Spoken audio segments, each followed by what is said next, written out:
हरे कृष्णा।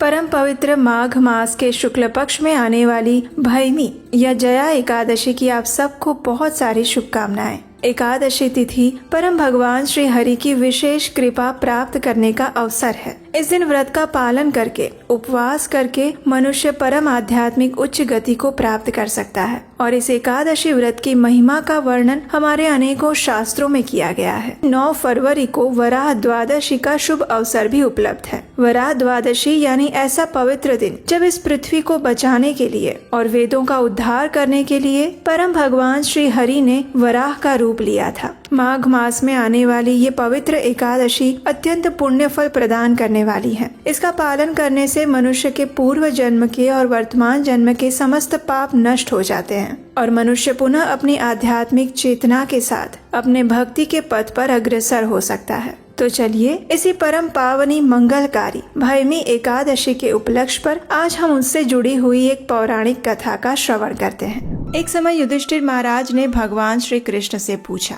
हे जनार्दन, माघ मास के शुक्ल पक्ष में कौन सी एकादशी आती है? उसके आराध्य देव कौन है और इसका क्या महत्व है? कृपया विस्तार पूर्वक वर्णन करें। प्रश्न का उत्तर देते हुए भगवान श्री कृष्ण ने कहा, हे राजन, माघ मास के शुक्ल पक्ष में आने वाली एकादशी को भैमी एकादशी या जया एकादशी के नाम से जाना जाता है। ये एकादशी सभी पापों का हरण करके मोक्ष देने वाली है और इसके पालन से व्यक्ति को पिशाच योनि प्राप्त नहीं होती। इस प्रकार कहते हुए भगवान ने जया एकादशी की कथा कहनी प्रारंभ की।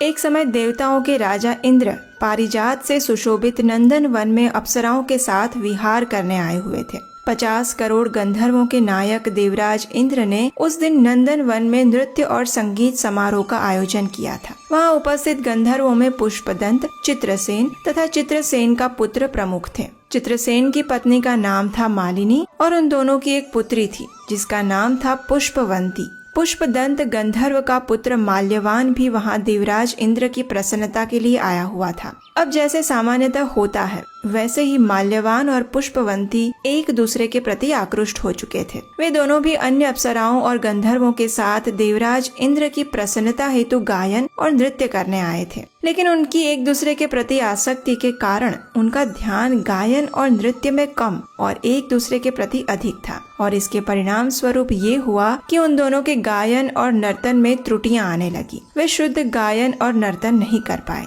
अब ये बात देवराज इंद्र से कैसे छिप सकती थी? तो बस इनका इस प्रकार ध्यान भंग देखकर देवराज इंद्र को बड़ा ही क्रोध आया और उन्होंने इसे अपना अपमान समझा। क्रोध के आवेश में आकर देवराज इंद्र ने उन दोनों को श्राप देते हुए कहा, अरे मूर्खों, तुम सच में पतित हो। तुम दोनों की एक दूसरे के प्रति आसक्ति इतनी अधिक है कि तुमने मेरी आज्ञा का भी उल्लंघन किया है। इसलिए मैं तुम्हें श्राप देता हूँ कि जाओ, इसी क्षण मृत्युलोक में तुम्हारा पतन होगा और तुम पिशाच योनि में पति पत्नी बनकर वास करोगे। ये श्राप सुनकर माल्यवान और पुष्पवंती दोनों ही भय से कांपने लगे। उन्होंने देवराज इंद्र से क्षमा याचना की, लेकिन अब श्राप मिथ्या कैसे हो सकता था? तो बस उन दोनों का अधः पतन हुआ और वे पिशाच का शरीर प्राप्त करके हिमालय की गुफाओं में रहने लगे। अपने पाप शरीर के कारण अनेक यातनाओं को सहन करते हुए वे दोनों समय व्यतीत करने लगे। आखिर एक दिन पिशाच की योनि में रहे माल्यवान ने अपनी पत्नी पुष्पवंती से कहा, न जाने हमने ऐसे कौन से पाप कर्म किए हैं जो हमें ये पिशाच योनि प्राप्त हुई है। नरक की यातनाएं असह्य होती है, लेकिन पिशाच योनि के कष्ट भी बड़े दुखदायी हैं। हमें कोई उपाय अवश्य करना चाहिए जिससे हम इस पिशाच योनि से मुक्ति प्राप्त कर सकें।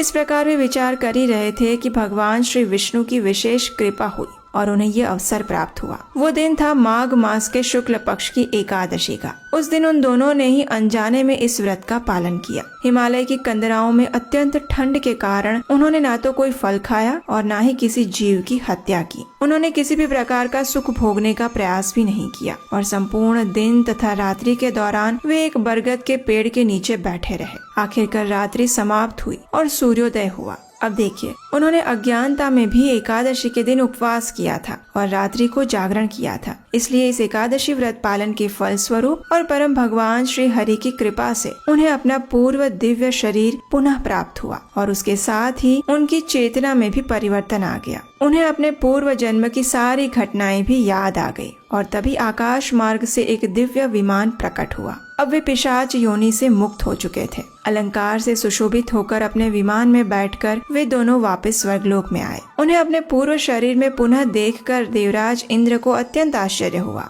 उन्होंने माल्यवान से पूछा, ये चमत्कार कैसे हुआ? किस प्रकार आप दोनों मेरे श्राप से मुक्त हो गए और अपना मूल स्वरूप प्राप्त किया? देवराज इंद्र का प्रश्न सुनकर माल्यवान ने बड़े ही विनम्रता से उन्हें बताया कि भगवान श्री हरि की कृपा से और जया एकादशी व्रत के पालन से उनके जीवन में ये चमत्कार हुआ था। ये सुनकर देवराज इंद्र भी बड़े प्रसन्न हुए और उन्होंने बड़े ही आदर से उन दोनों का स्वागत किया और कहा, भगवान श्री हरि की शरण में जाने वाले और उनकी कृपा प्राप्त करने वाले जीव मेरे लिए भी पूजनीय है, इसलिए अब आप दोनों पुनः अपने अपने पूर्व स्थान को ग्रहण कर सकते हैं। तो इस प्रकार कथा का समापन करते हुए भगवान श्री कृष्ण ने युधिष्ठिर महाराज से कहा, हे नृप श्रेष्ठ, प्रत्येक व्यक्ति को इस परम पवित्र जया एकादशी व्रत का पालन अवश्य करना चाहिए। इसका पालन करने से सभी यज्ञ और दान का फल प्राप्त होता है। इस एकादशी कथा का मात्र श्रवण या पठन करने से भी व्यक्ति को अग्निष्टोम यज्ञ का फल प्राप्त होता है। तो ये थी आज की जया या भैमी एकादशी की संपूर्ण व्रत कथा।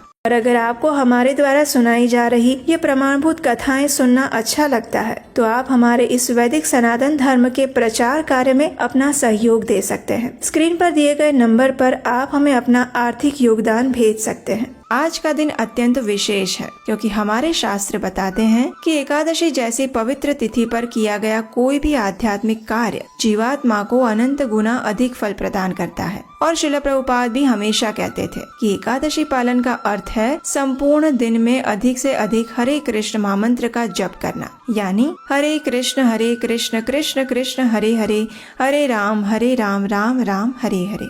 अब देखिए, एकादशी के दिन हम उपवास करते हैं और उपवास का वास्तविक अर्थ क्या है? उप यानी नजदीक और वास यानी रहना, अर्थात उस दिन अधिक से अधिक भगवान के नजदीक रहना। और ये तभी संभव है जब एकादशी के दिन हम सदैव हरि नाम का स्मरण, चिंतन और कीर्तन करें। एकादशी के दिन अपनी चेतना को शुद्ध बनाए रखना अत्यंत आवश्यक है क्योंकि तभी हमें एकादशी का संपूर्ण फल प्राप्त होता है। इसलिए प्रयास करना चाहिए कि इस दिन क्रोध करना, झूठ बोलना, असत्संग करना, पर निंदा करना, आलस्य करना, आवश्यकता से अधिक सोना, इंद्रिय भोग करना इत्यादि सभी चीजों से बचकर रहना चाहिए। एकादशी के दिन अपने समय और मन पर विशेष ध्यान रखना चाहिए। और हम जानते हैं कि ये कार्य इतना आसान नहीं है, लेकिन इसे सरल बनाने का एक ही उपाय है और वो है एकादशी के दिन हमेशा हरे कृष्ण महामंत्र का जप करते रहना। इससे अपने आप ही आप अपने मन और समय को नियंत्रित कर पाएंगे। ये हमारा विश्वास है और अनुभव भी।